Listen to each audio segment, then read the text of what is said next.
Salut les filles, alors aujourd'hui un petit tuto avec avec Pauline. Pardon, on a un peu de mal à se concentrer. Je recommence.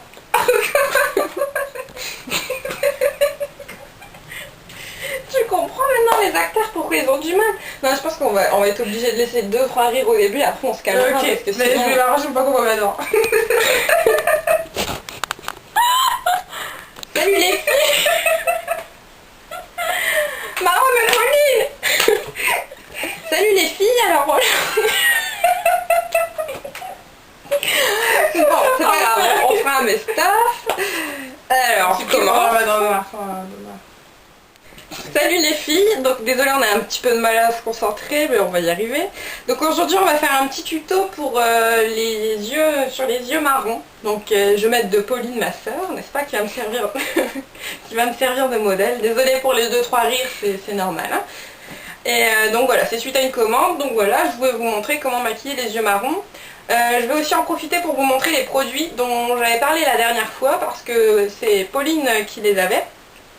Donc en anti-cerne, je vais lui appliquer du Super Stay 24 heures, donc c'était bien chez Maybelline. Et ça c'est entre 8 euros, entre 8 et 9 euros. Donc voilà. Et alors par contre, vu que Pauline a le teint beaucoup plus allé, elle revient du travail, et elle a travaillé dans le sud, donc elle est beaucoup plus bronzée que moi. Donc on n'a pas de fond de teint plus foncé, puis bon, de toute façon c'est pas forcément nécessaire quand on a un beau teint comme ça de rajouter du fond de teint. Donc on va juste poudrer le visage ensuite. Donc ne vous inquiétez pas si je passe quelques étapes du premier tuto, c'est normal. Donc voilà, donc comme je vous l'avais dit, l'anti-cerne Je mets Maybelline, vous voyez, il y a une sorte de petit embout mousse, hein, je sais pas, c'est mousse, poil, je ne sais pas. Et voilà, donc c'est super bien appliqué. Donc moi j'en mets toujours un peu sur la main. En gros, enfin je monte ma peinture, quoi, enfin j'en mets sur la main et ensuite, donc dans le sens inverse de comme on met la crème hydratante sous les yeux, enfin spécifique pour les yeux, attention. Le coin interne de l'œil, parce que c'est là où c'est plus foncé. Voilà.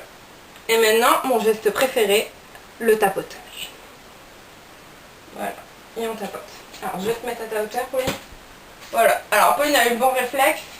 Elle regarde tout de suite vers le haut. Tu peux rire, Pauline. Du moment que moi, j'arrive à garder mon calme.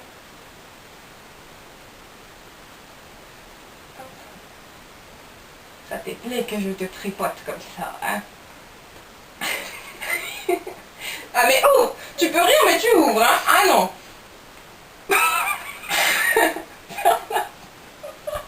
Allez! Un peu de calme, bon Dieu, pour Dieu! Fais voir? Voilà. Donc voilà, elle a pas du tout d'imperfection, mais sinon... Ouais. Bon, le mieux c'est sur les imperfections, on applique au pinceau les filles, hein, comme j'avais dit la dernière fois. Bon, là, j'ai fait les choses à l'envers.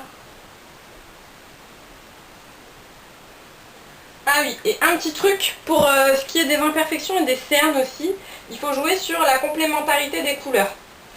Donc en fait, pour cacher des cernes qui tirent sur le bleu, on met un peu de couleur orangée. Donc voilà, ça sert à rien de mettre du fard à paupières avec des paillettes dedans ou quoi. Vous achetez un truc mat orangé et vous le posez juste après. Enfin moi j'en mets un peu avant et un peu après d'avoir appliqué l'anti-cerne et le fond de teint.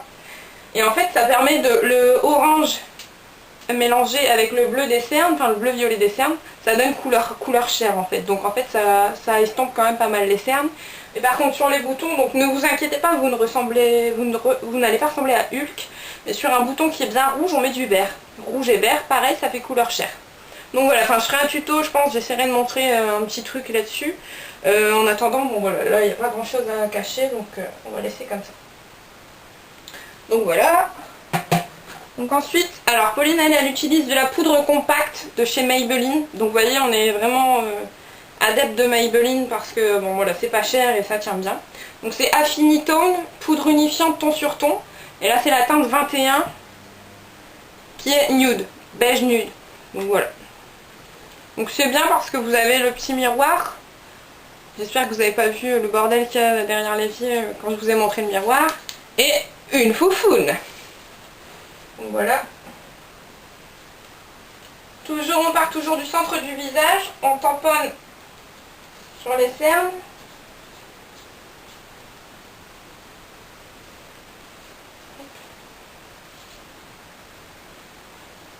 Donc j'hésite pas à en mettre sur le nez et sur le visage, hein, parce que c'est comme, donc ceux qui connaissent à peu près, qui s'y connaissent un peu en maquillage, on a la zone T, qui, le front, le visage et ensuite le menton, c'est la zone qui graisse le plus facilement sur le visage. Donc en fait c'est là qu'il faut le plus poudrer, parce que c'est là qu'en fait il risque d'y avoir plus d'excès de sébum. Et c'est pour ça que dans les films, elles sont toujours en train de dire « Je vais me poudrer le nez !» Parce qu'en fait, elles ont de la graisse sur le nez. Enfin, de la graisse. Donc voilà, j'ai tamponné. Donc voilà. Donc pareil que moi, hein, Pauline, on n'y a pas fait un teint foncé, on a fait juste naturel pour que ce soit unifié. Donc là, elle a un teint bien unifié. On a la base pour la couleur. Maintenant, il n'y a plus qu'à partir. J'ai quand même passé un petit coup de pinceau comme je fais sur moi, tamponner et tirer la couleur pour qu'il n'y ait pas de démarcation.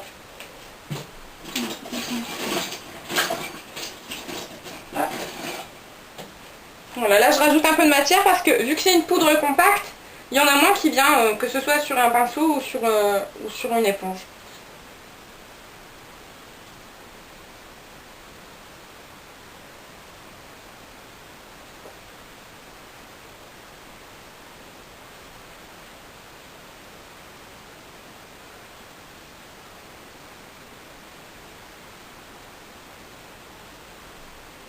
Donc voilà. Hop, le teint est prêt, il n'y a plus qu'à partir. Sauf qu'on n'oublie pas de retirer l'excès de poudre avec la brosse à dents avant de commencer le maquillage. Donc Pauline m'a dit qu'elle le faisait avec un coton-tige. Mais moi, je trouve que la brosse à dents, en fait, ça permet de les brosser en même temps et de leur donner une forme, une pseudo-forme. Donc voilà. Donc allez, on part sur le maquillage. Donc pour les yeux marrons, le mieux c'est de se faire un maquillage dans les tons prune rose, parce que le prune va faire ressortir le marron. Bon, on va partir là-dessus. Le truc, surtout les filles, la première chose à faire, enfin la première chose à savoir, c'est que quand on se maquille les yeux, on ne prend jamais la couleur qu'on a sur nos yeux. Donc si on a les yeux bleus, on met pas de bleu. Alors moi ils sont bleu-vert, enfin gris-bleu, donc je mets jamais de bleu parce que ça fait horrible. J'en mets vraiment rarement, et dans ces cas-là je mets du vert pomme et du bleu turquoise, et voilà, ça fait une espèce d'écaille, enfin c'est assez joli quoi, mais enfin voilà, c'est vraiment le seul moment de ma vie où je mets du bleu. Donc voilà, la Pauline elle a les yeux noisettes avec des petits reflets dorés, enfin ils sont très beaux ces yeux, je vous laisserai admirer après, et donc on met pas de marron. Alors pour le crayon, vu que je vais lui faire un maquillage rose, j'ai un crayon qui est dans cette teinte là, qui est prune, ouais, sauf que ça c'est le crayon à lèvres bien sûr, donc je vais chercher le bon crayon.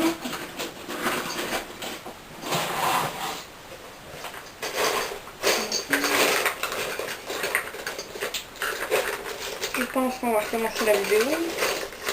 On ne marquera pas le temps. Mais... Ça va, tu vois, t'as su garder ton calme. Ça va. Ah, ça c'est pas coupé.